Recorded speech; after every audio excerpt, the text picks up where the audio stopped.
পাঁচটি কারণে ভালো মানুষ বেশি কষ্ট পায়। কখনো কি ভেবেছেন খারাপ মানুষ নয়, বরং ভালো মানুষই বেশি কষ্ট পায় কেন?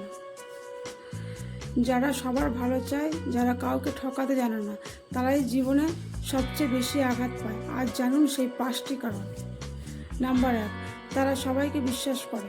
ভালো মানুষ নিজের মন দিয়ে অন্যকে বিচার করে, তাই তারা ভাবতে পারে না যে কেউ তাদের সাথে প্রতারণাও করতে পারে। আর এই বিশ্বাসই অনেক সময় তাদের সবচেয়ে বড় কষ্টের কারণ হয়ে দাঁড়ায়। নাম্বার 2, তারা না বলতে পারে না। ভালো মানুষ কাউকে কষ্ট দিতে চায় না, তাই নিজের ইচ্ছের বিরুদ্ধে গিয়েও অন্যের জন্য অনেক কিছু করে।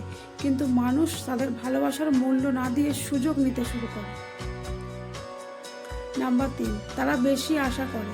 ভালো মানুষ অন্যকে সম্মান দেয়, ভালোবাসা দেয়, সাহায্য করে, আর বিনিময়ে একই ব্যবহার আশা করে। কিন্তু যখন সেই আশা পূরণ হয় না, তখন তারাই সবচেয়ে বেশি কষ্ট পায়। নাম্বার 4, তারা নিজের কষ্ট লুকিয়ে রাখে। ভালো মানুষ নিজের দুঃখ কাউকে বলতে চায় না। বাইরে হাসি মুখে থাকলেও ভেতরে ভেতরে অনেক কষ্ট সহ্য করে, আর এই নীরব কষ্ট একসময় তাদের দুর্বল করে দেয়।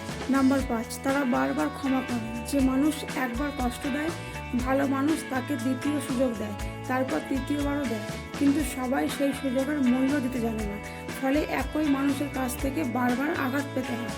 শেষ কথা, ভালো হওয়া দুর্বলতা নয়, কিন্তু এতটাও ভালো হবেন না যাতে মানুষ আপনার ভালোত্বকে দুর্বলতা ভেবে ব্যবহার করতে শুরু করে। মনে রাখবেন, ভালো মানুষের হৃদয় সবচেয়ে সুন্দর, কিন্তু সেই হৃদয়টাই সবচেয়ে বেশি আঘাত পায়। আজকের ভিডিওটা যদি ভালো লাগে অবশ্যই একটা লাইক করবেন। এই রকম ভিডিও পেতে আমাদের চ্যানেলটা সাবস্ক্রাইব করে রাখুন। ধন্যবাদ।